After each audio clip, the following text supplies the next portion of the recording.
Welcome to the Inspired Focus podcast. I'm excited for you to hear today's guest, Jesse Elder. This interview was very powerful and interesting. I love Jesse for so many reasons. He has been a mentor and a friend to me over the last 6 years and has introduced me to new ways of thinking and being in business and in life. I don't always agree with Jesse. There are a lot of areas in the way that we view life that are different. But that's actually one of the reasons I really love him, because he is strong in who he is and being a sovereign individual, and has full respect for you to be able to do that yourself, to really truly live your own experience. He's really supporting people in the wisdom economy, as he says, to grow into being the people that serve others in a really deep, meaningful, and impactful way. And I can't wait for you to hear some of the incredible gold nuggets that he has today. After this episode, if you wouldn't mind, I would love it if you subscribe to the platform of your choice. Follow us on Instagram at Inspired Focus Podcasts or at Jamie Ella O'Connor. And if you're interested in transforming your life, your business, and creating a life that is defined by success on your terms, becoming truly self-authored, a woman who is ready to be living the life you set out to when you started your business and started doing exactly what you want, then join us at Flourish Baja. FlourishBaja.com is where you can find all of the information. This is going to be an amazing retreat in Todos Santos, Mexico, May 21st through the 26th. Focus on leaders, business leaders, and transforming into the self-authored leader you know you can become.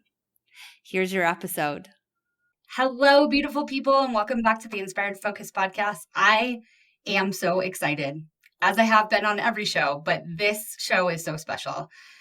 Jesse Elder has been a friend and a mentor of mine for about the last 5 years, and has made one of the biggest impacts on me in stepping into the realm of following my purpose, getting into alignment, and really doing the work that I've been feeling called to for a really long time. And it's been such an interesting journey to see him and his journey and what's happened be influenced by the things that have happened in his life in the past and have set the tone for me in looking at the things going forward. And I've had the incredible opportunity to be in multiple different communities, big group coaching programs, smaller coaching programs in Fiji together 3.5 or 4 years ago. I can't remember exactly. I saw him speak in Boulder 5 years ago, probably. And I have recently had that incredible opportunity to be coached one-on-one by him. And those have been some of the most incredible insights. So today, I can't wait for you guys to hear the gold nuggets. I'm going to let this one go as long as we're scheduled for, which is a decent amount of time. And hopefully there'll be an amazing amount of insight that comes out of it. And if you are interested in being in Jesse's world as well, he has an incredible coaching program that I have been a part of called LXG for people who are making a massive impact on this world. And I highly recommend it. We'll make sure that the information about that is in the show notes. And I'm sure some conversation about that is going to come up. Jesse, thank you so much for being one of the incredible people to help me launch this and get the incredible insights you have out into the world for people in my world, in my network, to hear what you have to say. It's an awesome honor to be here, Jamie. Feels like it's been a long time coming. We've had so many conversations, that have been private. We've had coaching container conversations, but this one, I have a feeling this is going to go to some very interesting places. As they do whenever we talk, I feel like, and I love that. You definitely have pushed my boundaries over the last 5 years. And I think that's like one of the things you were brought to this earth to do for people in my worldview. The way that I see you interact is to help people see a different way of thinking that maybe they weren't in before. And sometimes that can be polarizing. I'm not going to lie. There were definitely times where I was like, I do not agree with Jesse, but I still love him as a human. And that's one of the things I love about you is that I find no matter what, if people are in a different viewpoint than you still operate from love. And that is so beautiful. Well, I appreciate those kind words. I really do think that as everyone's finding their voice and connecting to their bigger message, what is it that you're here to share? What is it you're here to create and to give? It's very easy, especially in the entrepreneurial world. The more you get Hmm. into marketing and intentionally communicating some sort of value and offer to the world, it's very easy to get sort of sucked into this low frequency of scarcity and competition. And I need to be right and everybody else is wrong. And I can't say I've not been there. I know what that's like, but this is a big freaking world and there's plenty for everybody. There's plenty of money. There's plenty of customers. There's plenty of clients. And I think that there is actually a shortage of entrepreneurs and value creators. So the more people that follow their voice, the more people that endeavor every day to put something useful and unique out into the world, I think the world just becomes a better place. So, for me personally, it's just always been energizing to see someone express their thoughts and their views, whether or not I agree with them, whether or not they agree with me. And I really think that the greatest out of all the freedoms that we can experience as human beings, I think the biggest freedom is just letting somebody else have their own experience. And so if what we're sharing is aligned and it feels true to us and it makes sense and it feels like it's useful and we share it, maybe you're only sharing it for one person and maybe you're going to have 378 Facebook comments who are like, this is awful. But it's like, well, you don't have to be here. If you don't like it, you're free to scroll away. You're free to block me. You're free to stick around. And so there's just a tremendous amount of freedom that is in that, allowing other people to just have their own experience. Yes, I love that. I mean, I think that that's one of the I learned that lesson early on, but when you came into my life, it was like a time that I needed that reminder too, which was amazing. I learned that lesson from actually being very involved with Al-Anon and 12 step and like having to let people who are having their own experiences in addiction and alcoholism live their journey and not force them to change that. And that was like the first seed of my personal development world. But one of the things we talked about before this, and I think has been a conversation we've had a lot, and I see actually a thread of in Alex G too, is how much of a catalyst entrepreneurship is into personal growth work in one way or another. And that choice conversation is a huge part of that because we're making a choice as entrepreneurs to step into something that is not safe according to society in so many ways. I mean, yeah, we have the Gary V's of the world and the people out there that are like, go do it. But in reality, we're not brought up unless you have the fortunate situation like you did, where you didn't get indoctrinated into societal ways of being, but you're ripping away a sense of safety that everyone else experiences or is taught we're supposed to have. Yes, and that's a great point. Most people, especially if they've gone through a traditional education system, which is designed to create this sort of lowest common denominator, Yeah. when people go through a traditional path and they go to school and they get a degree and maybe they do really well in school, and all of that is under the premise that good grades equal readiness for life, and then you're going to be all set. You're going to go to a job, you're going to have that job for 40 years, and you're going to retire. I don't think anybody really believes in that anymore, at least the single job for the rest of your life.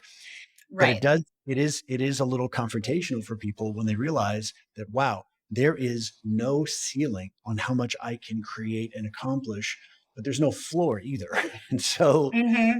Totally. you get to decide every single day, I'm an entrepreneur. I may be unemployed in the sense of, I don't have a boss who's telling me what to do, but you really go from having, one boss from working in a job to having, 1,000 bosses. These are your clients, these are your customers. And the best entrepreneurs I know are completely at peace with the fact that every single day we wake up unemployed. And it's our job to Mm-hmm. earn that job back. And if we can create value and we can be useful to people and we can help them to solve their problems, then we get to play the game another day. And the beautiful part about that Totally. is that the more useful you are, your rewards are so disproportionate to the effort that you're putting in. And that's is almost like too good to be true. Somebody is like, how can I, work 5, 6 hours a week and generate an income that's like 80 times higher than I would be if I were working in a corporation. It's like, this just blows people's mind. But Yeah. that's what I love so much about the work that I get to do. And the same thing that you do is just to enable this awareness for people that, hey, you're as free as you choose to be. You can choose to, and I don't even like the term playing small. That feels very sort of derogatory to Yeah. me, because I think everybody's doing the best they can with what they've got.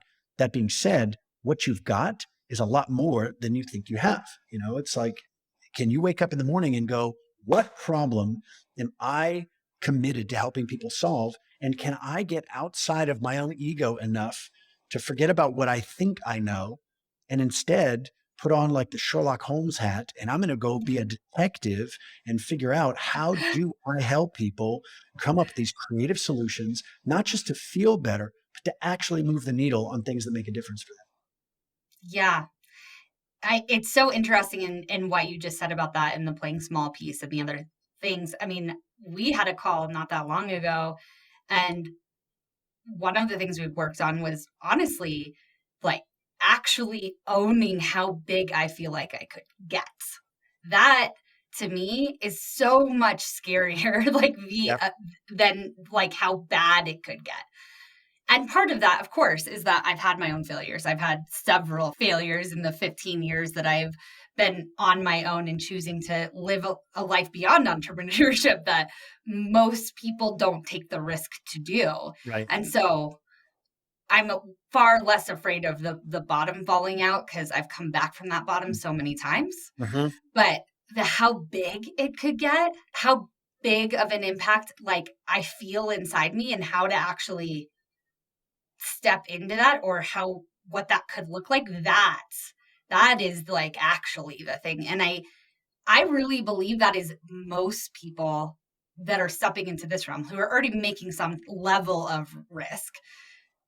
That's actually the fear they have. Mm-hmm. That's actually the thing that is holding them back is. And I love to hear some of your thoughts on this because I've continued to think about it, and it's been one of the things I've worked on a lot. And you have some brilliant tools to help with like stepping into vision that have also been life-changing for me. I mean, one of the things that comes up for me a lot is that like story of how egotistical it is, how where that is. But I mean, where do you see the threads in that story? Because I think you've seen that a lot too in other people. Tremendously. And I think less so with your audience and people that are listening to this, because everybody here is entrepreneurial and is already probably way further down the path than the entrepreneurs, the people that are still working in a cubicle somewhere and The dreamers.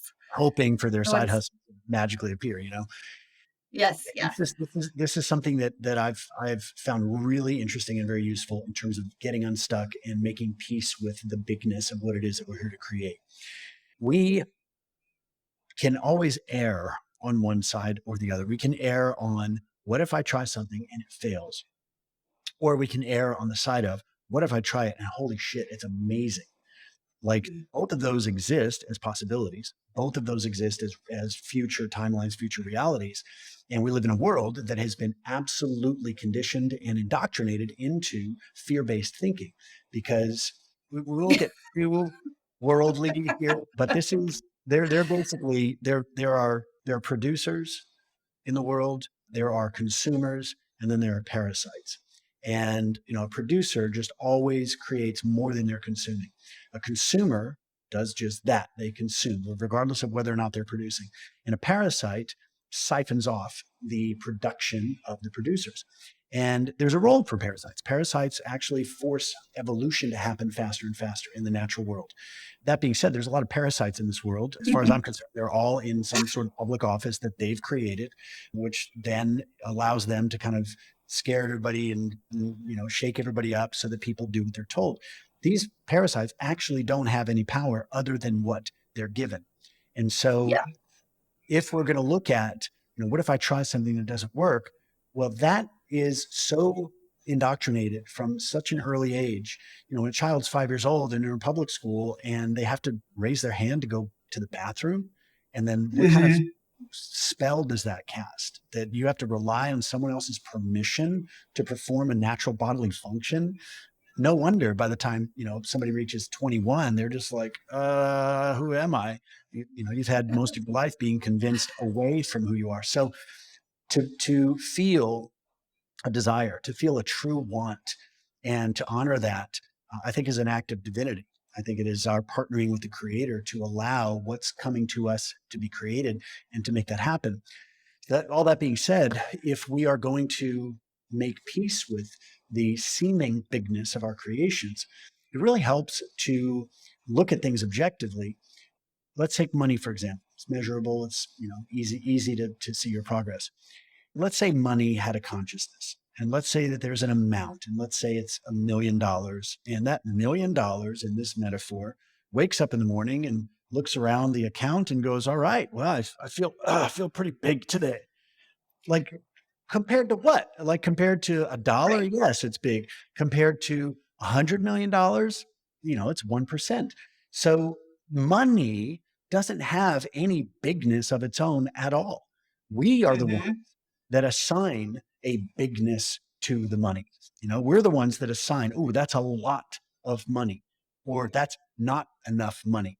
But the reality is, it's just money. And so, since in the wisdom economy, money comes as a direct result of other people making a choice and a commitment to solve their problems, then every dollar that you're earning, every dollar that you're receiving is a vote that someone else is casting on themselves.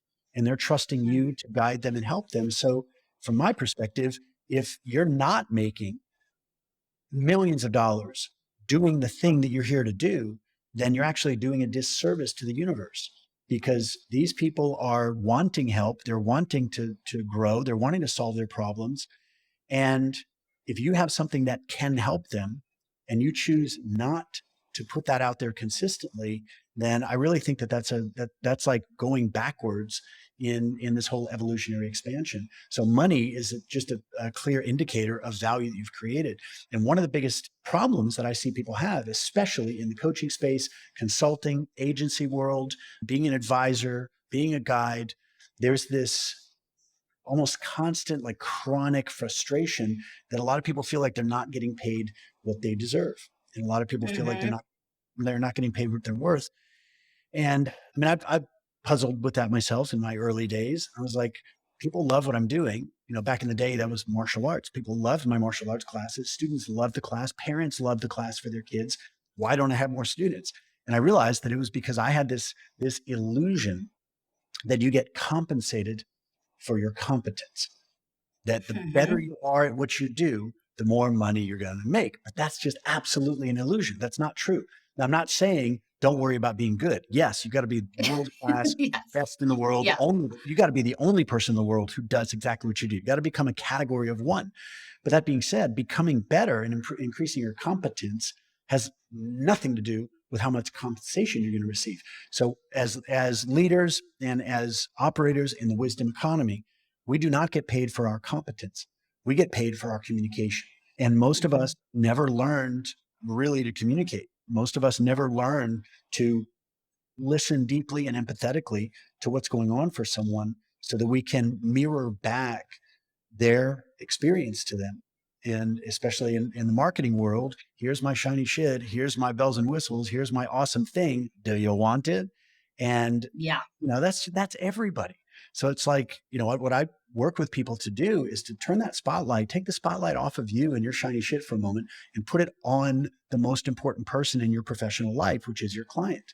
And when you can talk to your clients about them in a way that has them feel safe, seen, and understood, well, now you've got some trust. Now you've earned the right to have a conversation with them about what's going on and what would they like to do to solve it. But it all comes back to this idea of bigness. There is no such thing as big money.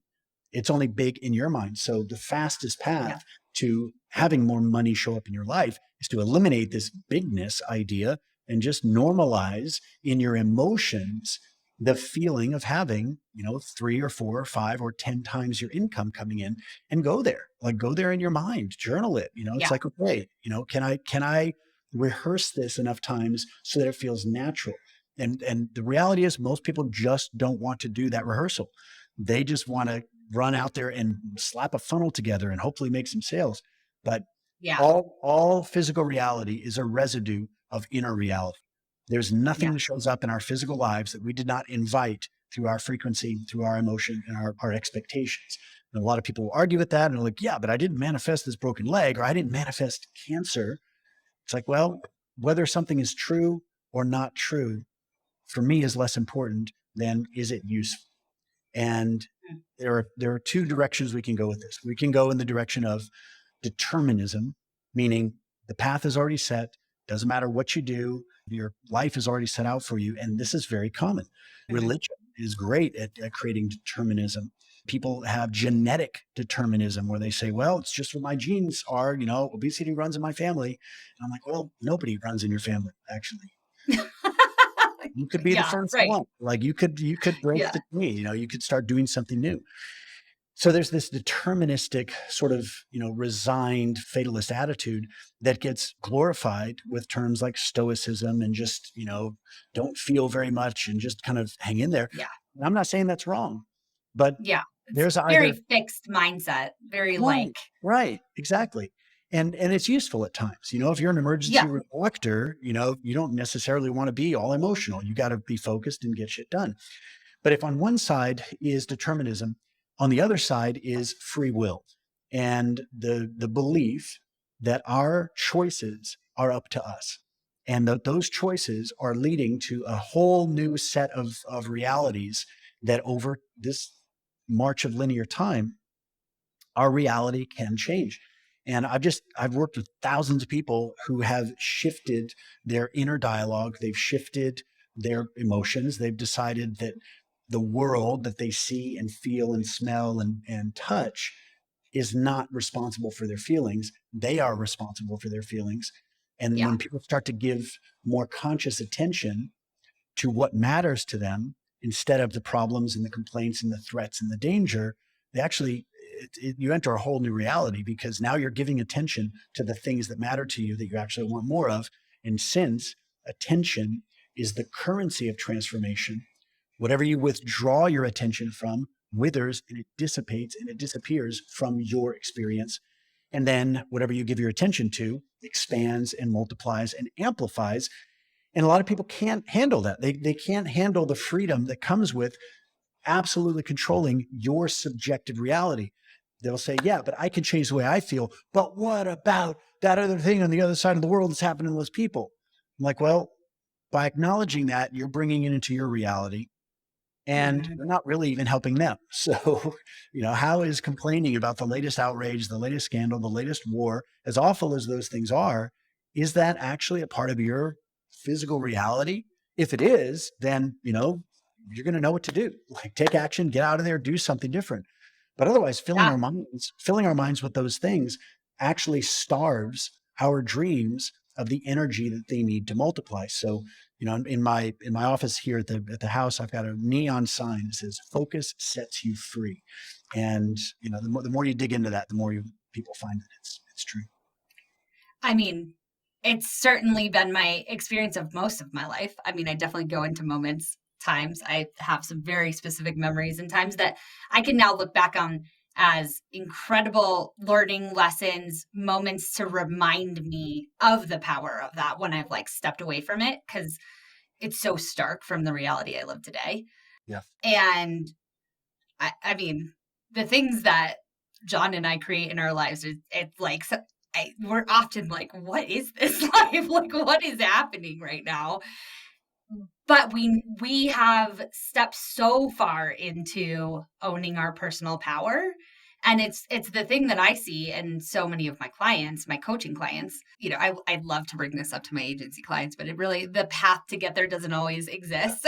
But my coaching clients, we even seeing the moments where like the light bulb turns on of or an experience they had where they stepped into their own personal power, whether that was setting an actual boundary of like, I'm walking out of this room, not, I mean, this goes to like the very interpersonal relationships. There's also the whole entire world out there. Like, I haven't watched the news in 2 years. and my world is so much better for it. The things I really need to know about, I will find out about. Right.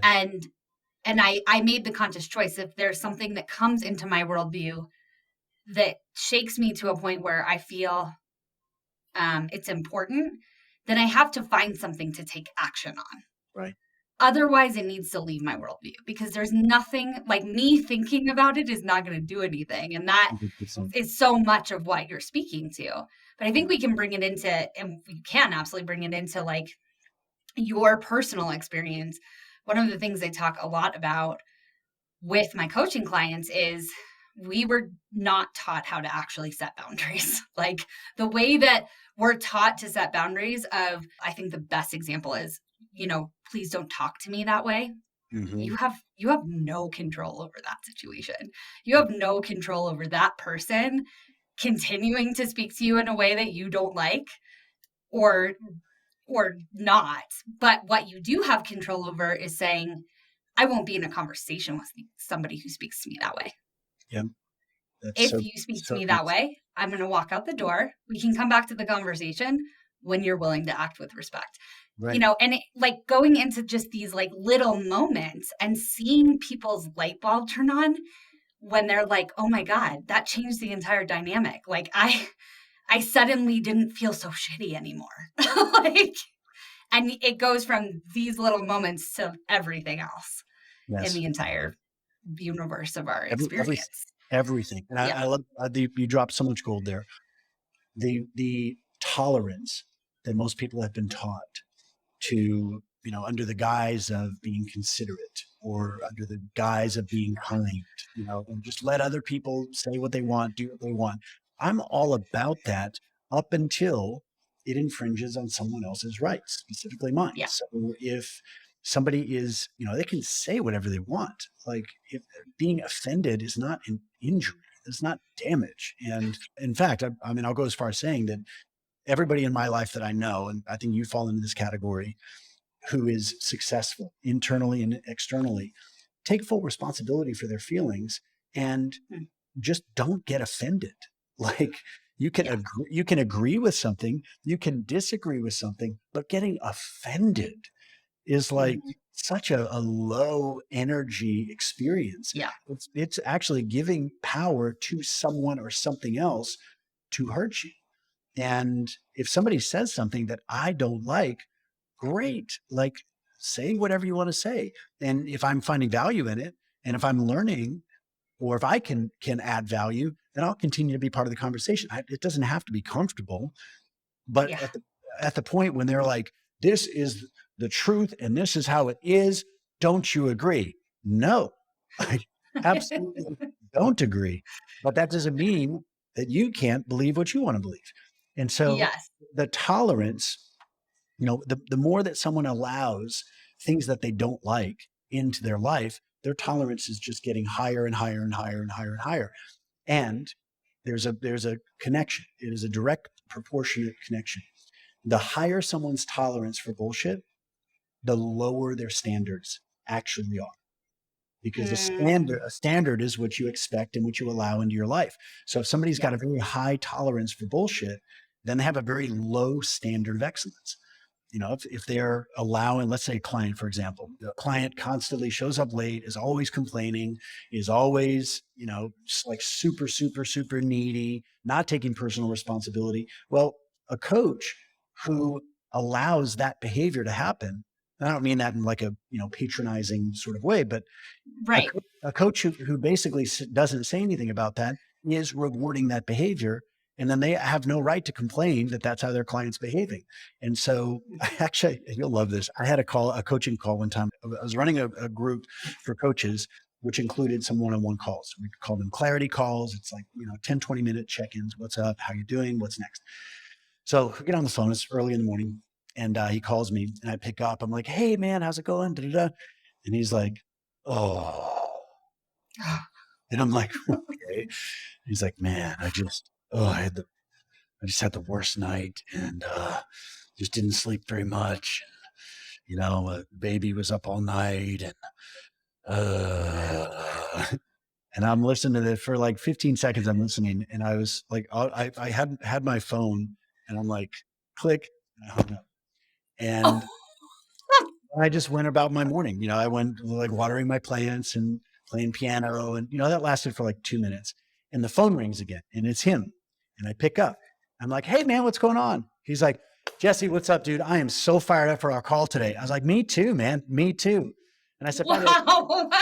and I told him, I said, "Who stole your phone? Because I got a call from your number a few minutes ago, but it's definitely not the guy that I'm working with." And he was like, "Yeah, that alone was worth what I paid you." Wow. Yeah. So, I mean, and it is a little bit insensitive to someone's victimization, but I found that the greatest transformation comes by giving attention to the best of who someone is. And it doesn't mean that you don't empathize. It doesn't mean that you don't always I don't always hang out with a client when they're, in a tough spot, but given the context of his journey and knowing exactly what it is that he needed in that moment, that was just the right thing. It's one tool in the toolbox.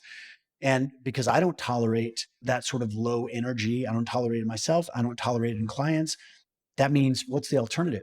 If we have a very low tolerance for bullshit, then we have a correspondingly high standard of excellence. And then that's what you live. And then that's how you get to become. And everything else that's not that gets to dissipate and fade away and not even be part of your experience anymore.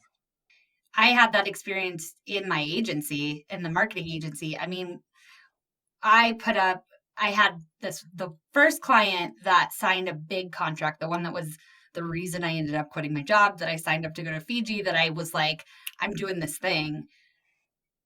I had this string of loyalty attached to them because they were like the reason, right? Like it wasn't me who decided those things. It was this client that had signed a contract, that had put their faith in me before I had anything to prove. And I had this string of loyalty, and I put up with a lot of really horrible behavior for a really long time, like probably 2 years. Mm. And then it was actually somebody gave me this like moment of part of the reasons that I was struggling a lot in my agency at that time was because I was not stepping into my own leadership. And it just made this moment of clarity happen where we were on a call with this client. They were treating my team so badly.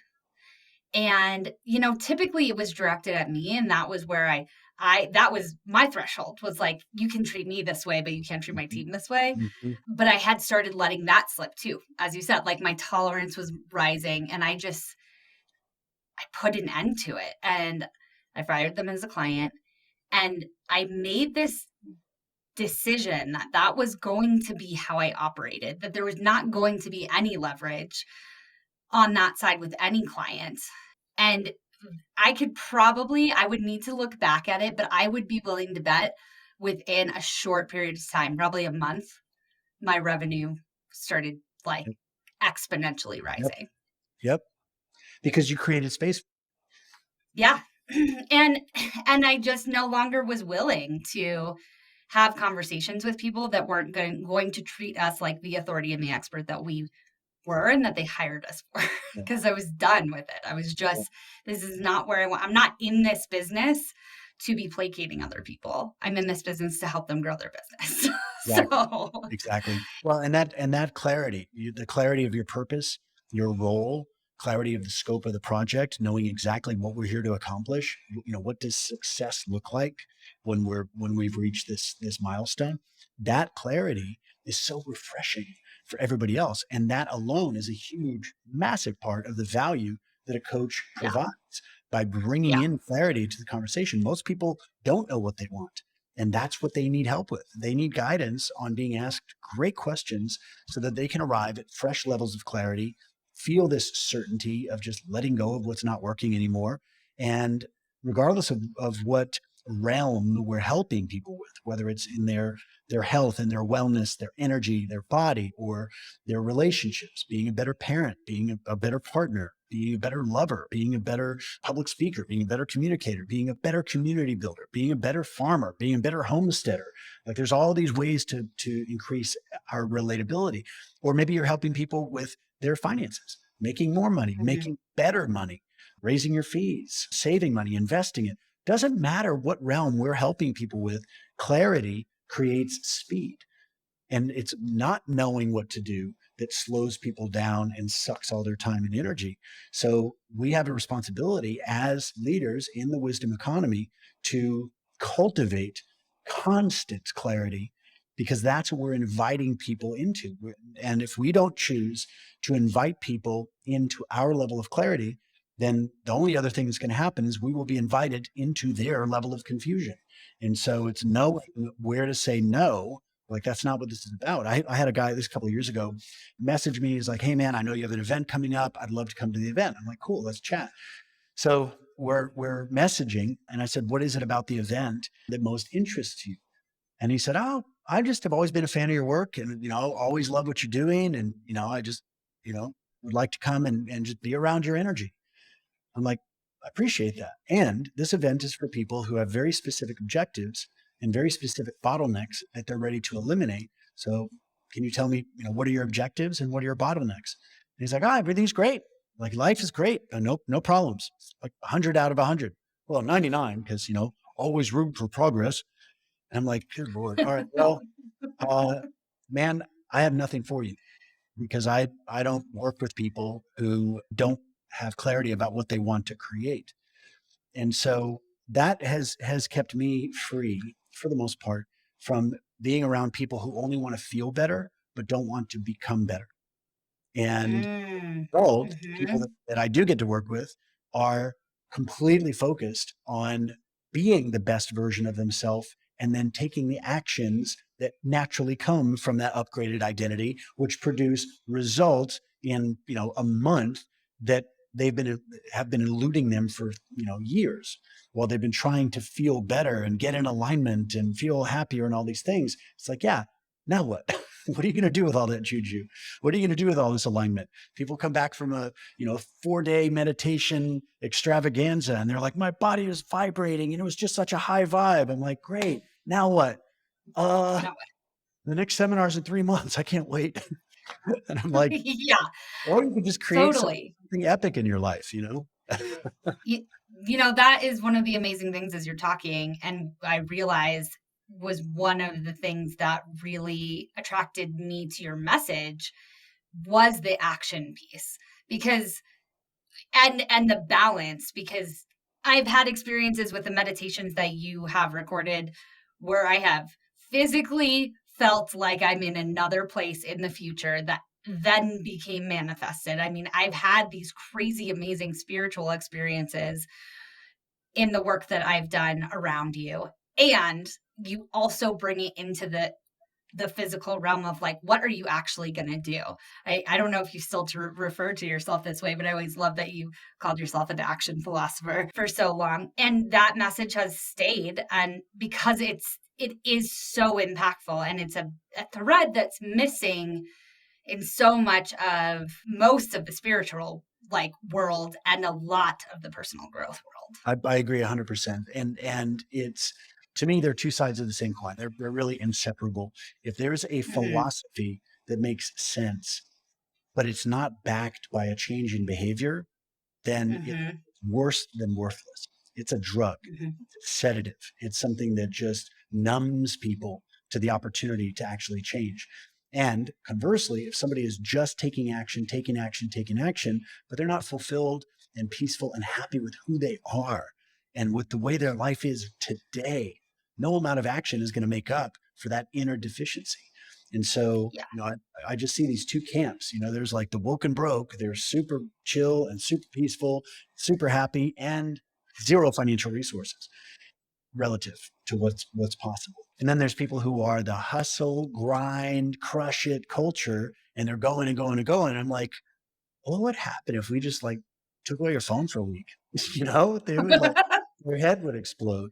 And so I've yeah, always found, and I'm certainly capable of being, both of those.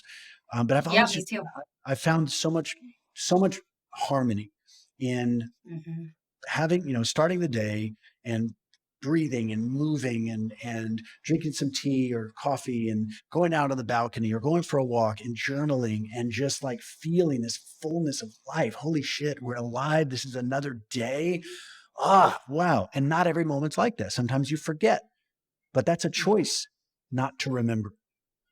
And so if you're forgetting that you actually already won the game, if you're forgetting that your body was the trophy that you got at birth, congratulations, you win. Here's your body. Enjoy the after party, enjoy the bonus round, create whatever the hell you want to create. You can't fuck it up. If you forget that, well, remembrance is just a few minutes away. You just gotta get yourself back in that space. But to Mhm. stop there and go back and take the actions that you took yesterday or that you've been taking for 3 years, to me is really missing out. And so it's harmonizing both of those, the inner peace, this inner calm, this super chill, peaceful, powerful presence that naturally wants to become something. It naturally expresses, turns into a great idea. It turns into a conversation. It turns into a podcast interview. It turns into a product launch. It turns into a high value client relationship that then becomes part of your expression of purpose in the world. And then the money that comes off of that gets to come right back around and fund an epic vision for your life. And these are my favorite people to work with, people that have a huge future, not just professionally, but in their personal life too. They want to build farms. They want to build schools. They want to build, alternative financial systems. They want to build alternative legal systems where you're just not operating in this statutory code of contracts and you're just doing business in the private realm where you don't need licenses, you don't need regulations, you don't need fines and taxes and all this other stuff because you're just doing business human to human. These are the things that fire me up.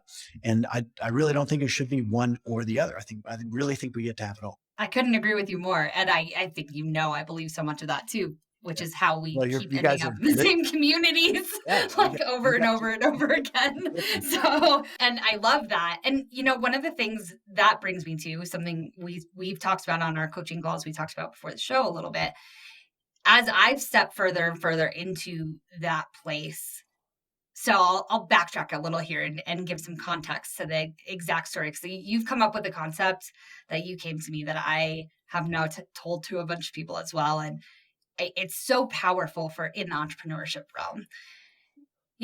There's I had the experience of building my fourth business, which was my agency, and going through imposter syndrome, but pushing through it, getting the expertise I need, like putting myself in places. We've had this other conversation about putting myself in places where my mind told me I didn't belong, which is actually how we became friends. Cause I was like, where are the speakers of this event going? And I'm going to put myself there every single time because Yeah. those are the people I need to be around because that's where I aspire to be. And I just pushed through the lack of competence, imposter syndrome, knowing I was going to get there, knowing I was going to make it so I would get there. And I got to the other side. I became an expert. I was speaking on stages and in a lot of communities, and I got bored. I was like, okay, what's next? And that's when I started really stepping into what is my purpose? How do I feel fulfilled just being me right now? And where does that then get to lead? Like how big does the vision get to get? And then this other experience started to happen that felt a little bit like that imposter syndrome that I felt before. But one of what we talked about helped me to realize that it's actually something totally different. And I'd love for you to kind of speak to that a little bit because it was, to me, such a powerful thing for somebody who is a high performer, who has achieved a lot and has started to feel like, wait a minute, I've achieved a lot, but it's not yet in this thing my heart and my soul is calling me to do. Mm-hmm. Mm-hmm. Yes. It's a very powerful concept. And it's one of the things that I've seen has been responsible. Once people hear it, you can't unhear it. And Yeah. there's a sort of lens that you run everything through. So with that being said, I'm going to challenge everybody who's listening to this to just imagine that you just enrolled in a high value coaching relationship. You just dropped some money that like scared you to spend that much. And the only reason I say that is because our brains tend to value things that we've heavily invested in. And I don't want the potential power of what you're about to hear to go by as just another cool idea. This is something that can revolutionize your work. It can revolutionize your self image in the way that you see things. So, that being said, the most commonly talked about form of imposter syndrome is the like fake it till you make it, right? You're in a job, you're in a role, you're in a relationship that you don't quite feel prepared for. And sometimes that's a competence issue, and sometimes it's a confidence issue. And usually it's a bit of both. I saw a funny meme the other day, and it was about a guy who lied on his job application with his Fortune 50 company that he could play piano. And now he's being asked to play for the board of directors. And somebody just made the comment is like, the guy's Googling now how to break your fingers. Like, it was awful, but it's kind of funny. It's like, okay, so Yeah. you've talked yourself or worked your way into an environment, or maybe been sort of thrust into a role that you really don't feel ready for. And that's an awful feeling, because there's the fear of being found out. There's the fear of letting people down. There's the fear of being seen as a failure and unsuccessful and all those things. And this is a very common thing for a lot of people. And so the way out of that is, as you've expressed, is to level up your competence. And that's just a matter of focus. Level up your confidence. And how do you improve confidence? By doing hard things, doing things Action. that you don't think you can do, arriving on the other side going, all right, I made some progress. That's where confidence comes from. And so a lot of people live in this sort of level one imposter syndrome. But there's another one that is rarely talked about. And this is level two imposter syndrome. And that is when you have become so competent, you've expanded so much inside your heart, in your mind, in your energy, you have outgrown the space that you're in. And whether it's a job or it might be a relationship, it might be a family tie. It might be a religion. There's all sorts of things that as the individual is growing through their life, you're going to expand, and some places and some roles and some relationships just aren't going to fit anymore.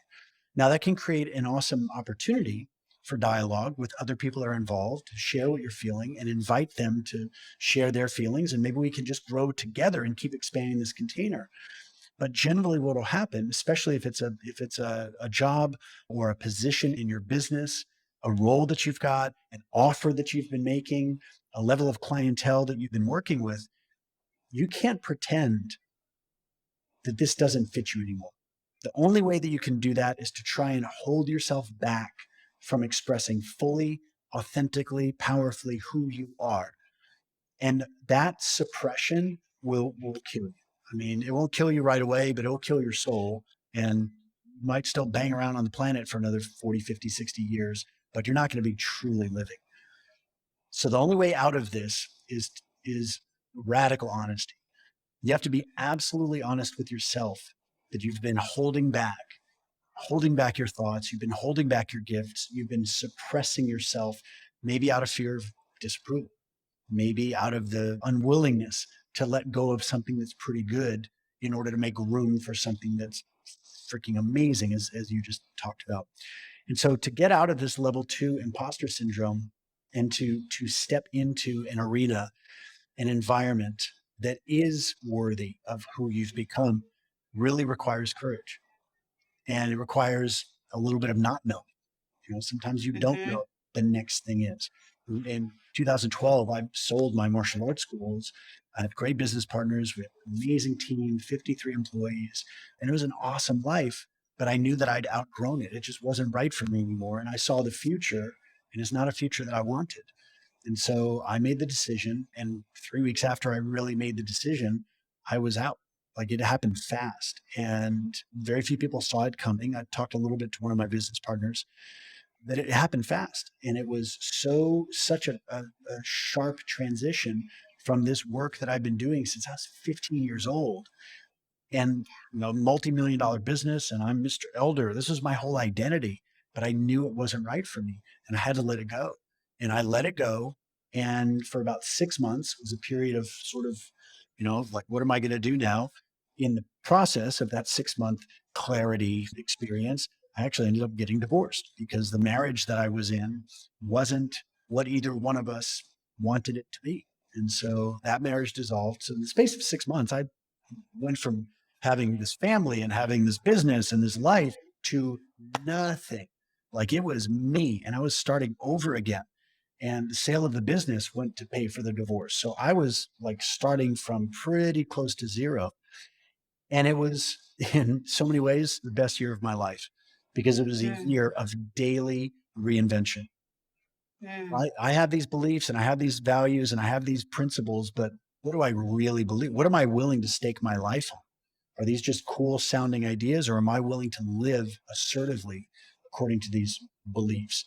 And so I was just constantly testing new ways of being, new ways of giving, new ways of living, new ways of expressing. And it was instrumental. And I would say that the work that I do today, it really is based on a lot of what got proven that year.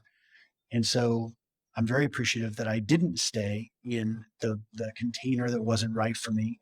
I remember, I'll never forget the fear that comes from letting go of this, what seems like safety, but very quickly, that fear turns into fuel because it's like, all right, well, I have no alternative now but to succeed. And I don't even know what I'm going to do to succeed. So I have no alternative but to figure it out. And that's not something that everybody has to do. I wish I would have had, a coach who knew where I was back then. And there's a lot of great coaches, and I've definitely had great mentors, but there's a lot of mentoring that is extremely tactical. It's like, here's how you yeah. write a headline and here's how you optimize your ads and all of that. I've always endeavored to just take a completely human, holistic approach to, who are you? Like, who are you and what matters to you and what's going to be built as a byproduct of you being the best you that you can be. And let's work on I mean, you just said so many really powerful things. Really brings full circle back to the original safety conversation we had, because I think the thread is all the way through. it. Yeah. And it's actually been a thread that's been on every interview I've had so far. I think, my good friend Molly Mahoney, and Mm. she's been making some really big decisions because of her purpose and vision of wanting to create schools that actually bring like how to be a good, kind human that is in a sovereign way. And it's such a beautiful vision. And she's been like making these choices that are, moving away from the glitz and the glamour and the invitations to be on stages. I mean, it's going to be on this podcast, so people will hear about like saying no to being on the same stage as Joe Dispenza so she could actually do the work she's Good, aiming to do right now. good for And and those threads are scary. They're scary because you are walking away from safety that you've known, and yet so powerful, because if you are connected, that makes such a huge difference. yeah. And what you're talking about and what you're teaching coaches and LXG to do for other people in the world is so important, because you're right. So much of what we see out there is so tactical and so strategy based versus deeply human. Yeah. And it can be all like, to me, it doesn't make sense to have to choose. It's like, it's all of it. And I really see the journey of, someone like a child who believes in Santa Claus. That's a useful belief for a child who's growing up, to believe in this benevolent giver, to Yeah. believe in anticipation and surprise. And I think there's value in that for a very young mind. Well, most people never grow out of that. And so they're still waiting for somebody to bring them presents. And they're still wondering, am I on the naughty list or the not naughty list? I mean, there's all this, they never grow out of it. And one of the things that I teach people to do is to stop believing in Santa Claus and to become Santa Claus. Like, Mm. it's your job to create gifts and to share gifts with the world and create surprises for people and to build that anticipation. And when you stop believing in Santa Claus and you become Santa Claus, then yeah, I mean, there's literally no limit to the rewards you can receive in return. Yeah. It was interesting. Something that came to mind when you were telling that story. I was listening to a podcast. You may know him, with Chris Williamson. I Yeah, believe he's in yeah, Austin. yeah, And he talks about something that I think was incredible to think about, which was life is about choosing your regrets And you need to look at what regret could you not live with. Like we have this tendency to look at what regrets could we live with, but what regret could you not live with? Hmm. And that tells you something, because we could live with so many regrets. But what is the thing that is like, okay, if I see myself a year from now and I didn't make this decision, am I going to tear myself apart? Mhm.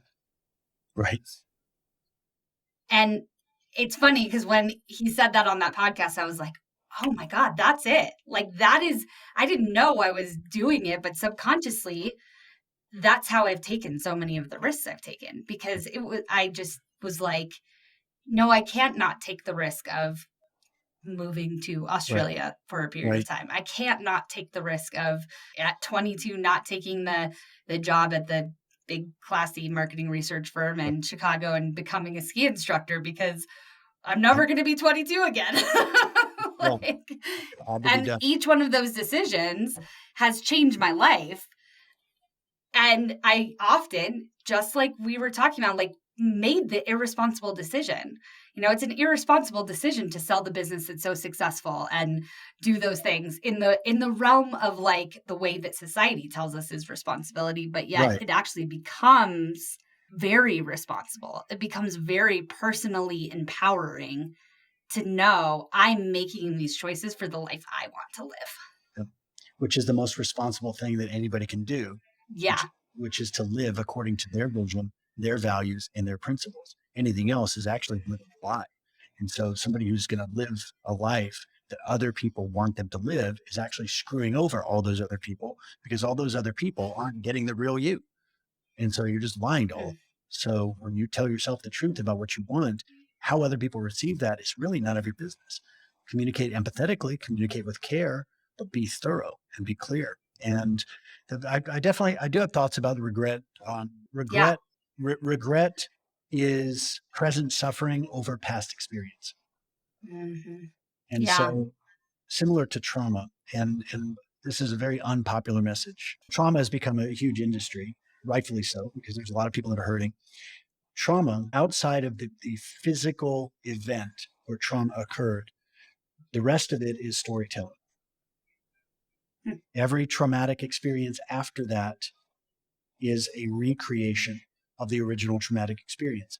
And even if something awful happened to someone's body, well, we'll fast forward a few years, there's literally not a cell left in their body that trauma happened to. And so, since the new cells that are coming in are taking orders and taking cues from our emotions and our attitudes, then it's our storytelling about that event. It's actually creating another event. So most of the Hmm. time, not most of the time, all the time, when people think about a traumatic event that happened 20 years ago, they're actually creating a new traumatic event. And then the next time they think about it, they think they're thinking about 20 years ago. They're actually just thinking about the last time they thought about it. And so it's just continually kicking the can down the road.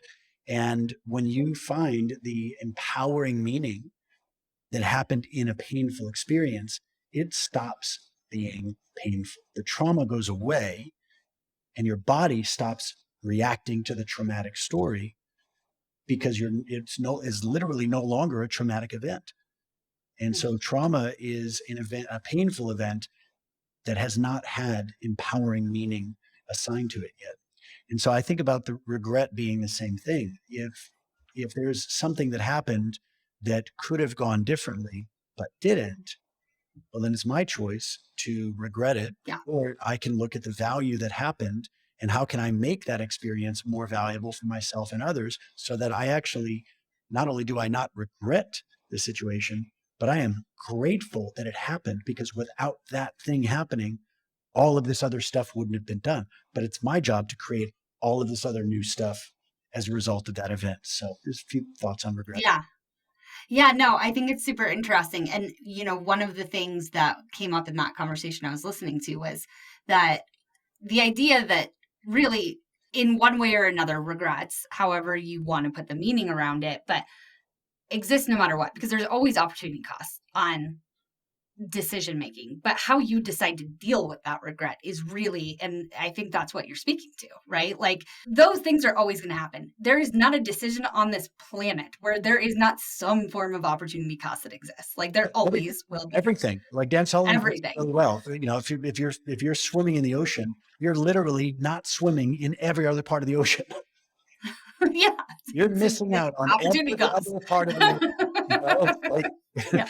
so we could Yeah. focus on what we're not getting, or we could focus on what we have. Right.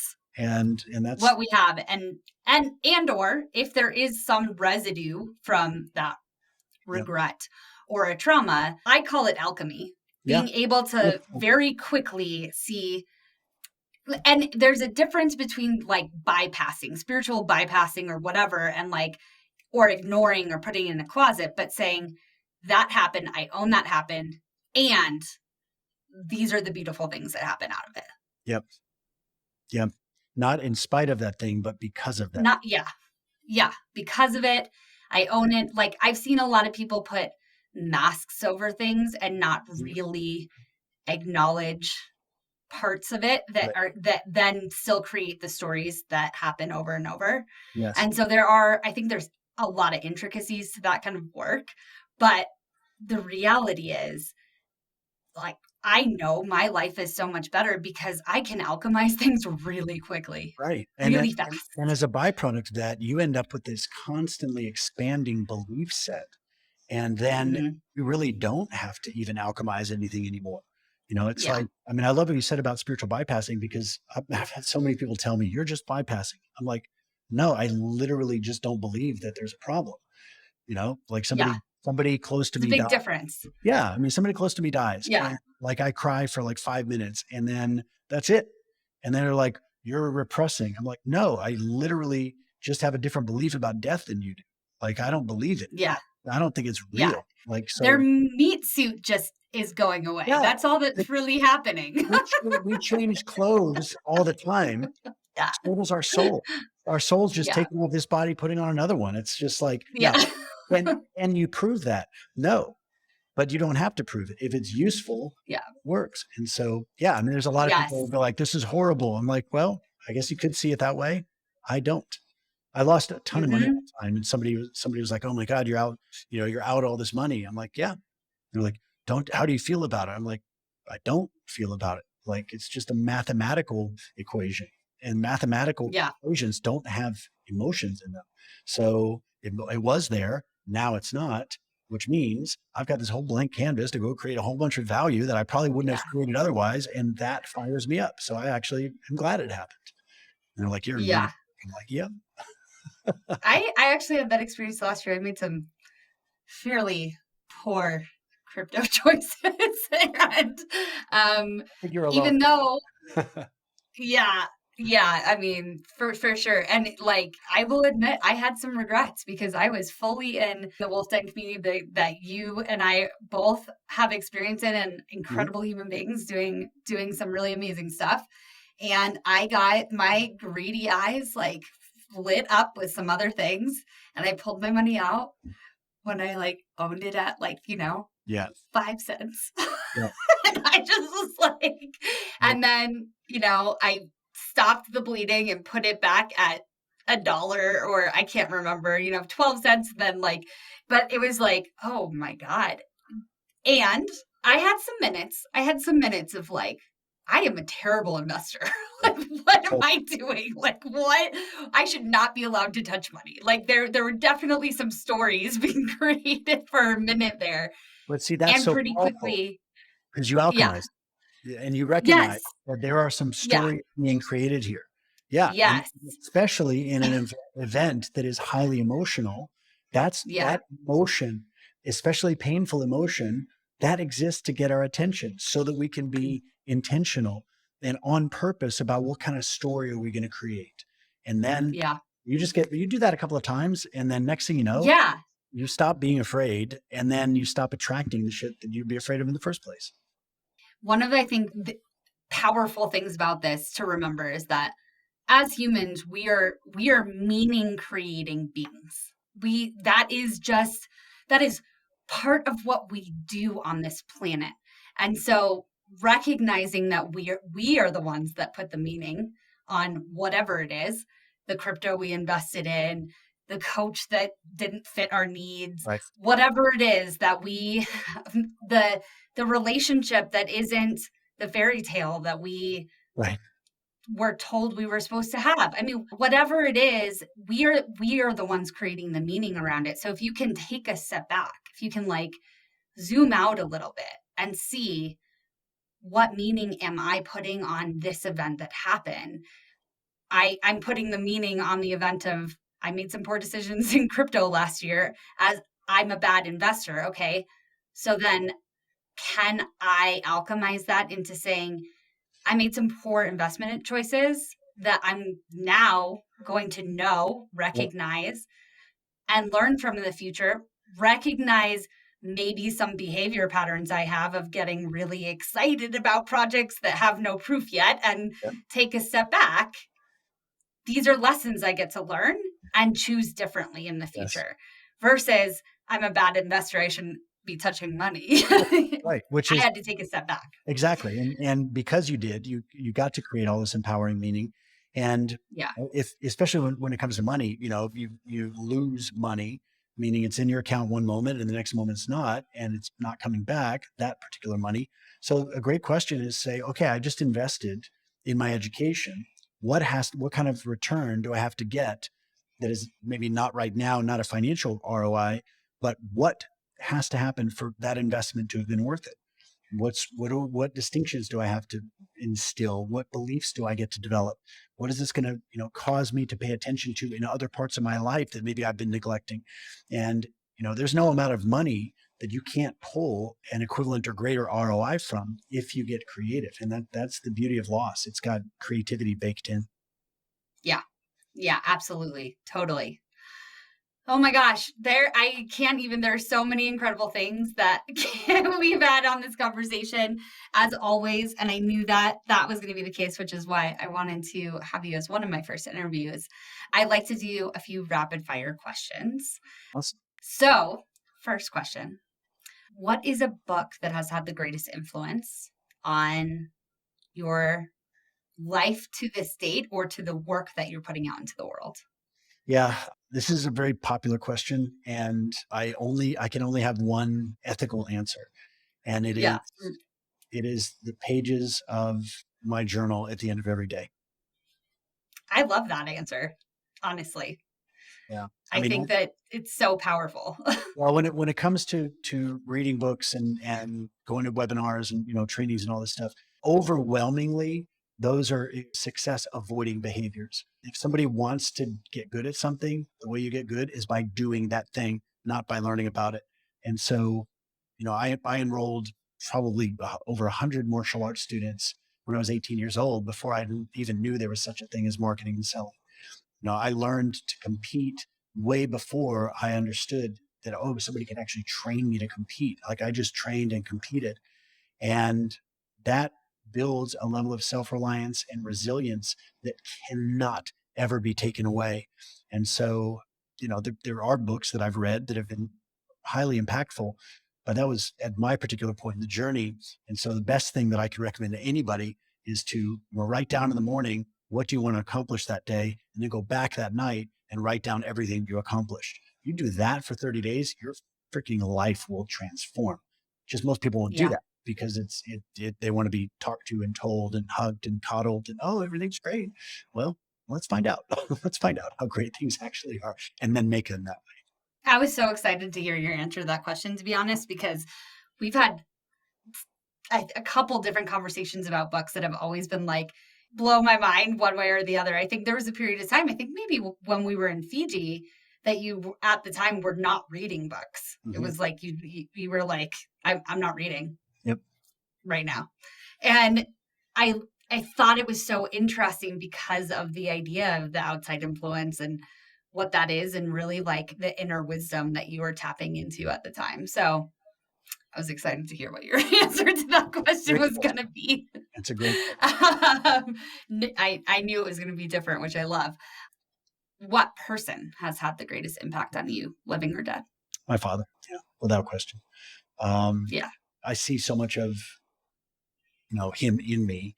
And as our relationship has evolved, and as he's, definitely he's on the back 40 of this life. And so many of the experiences that happened when I was a kid that didn't make sense at the time or were scary or overwhelming, I got the opportunity to alchemize, as you would say, alchemize those experiences and turn them into absolute fuel and guidance for who I've become today. So the more time that passes, the more that I appreciate the impact that he's had on me. That's awesome. I kind of thought that was going to be the case. I always love when it's somebody that has that direct of an impact on your life, because it just shows so much of where you come from. And the last question is, if you just had 2 more sentences that you could say on this planet, what would they be? Would I die after that, or would it be just I couldn't talk for the rest of my life? I'm not really sure. Okay. Because you could write maybe but I'm going to let you go with that one, whichever way it's going to go. That's the thing. Yeah. I mean, if let's say I'm going to all sorts of different contexts now, because if I was about to die, if I was let's go with that one, on an airplane and the plane cracks apart in midair and I go Facebook Live and I'm plummeting to the earth, and I'll say something. That's what's happening. Yeah. Okay. Cool. Yeah. 2 sentences. You can have up to 2 sentences. Okay. That's the max, though. That's the time you have. Yeah, these would be a run-on. Definitely some run-on sentences. Okay. So I'm falling on Facebook Live. Okay. Yeah, I think one of the sentences would be, you can't mess it up. You've already won. So just be yourself. And that seems a little cliche, but if these are my last words, then hopefully they be immortalized. And then my final last words would be, hold my kombucha. I'll see you on the other side. Amazing. I love it. Perfect. Well, this has been, as always, an amazing conversation. I can't wait for so many people to hear so much of your wisdom that may not know who you are yet, I hope.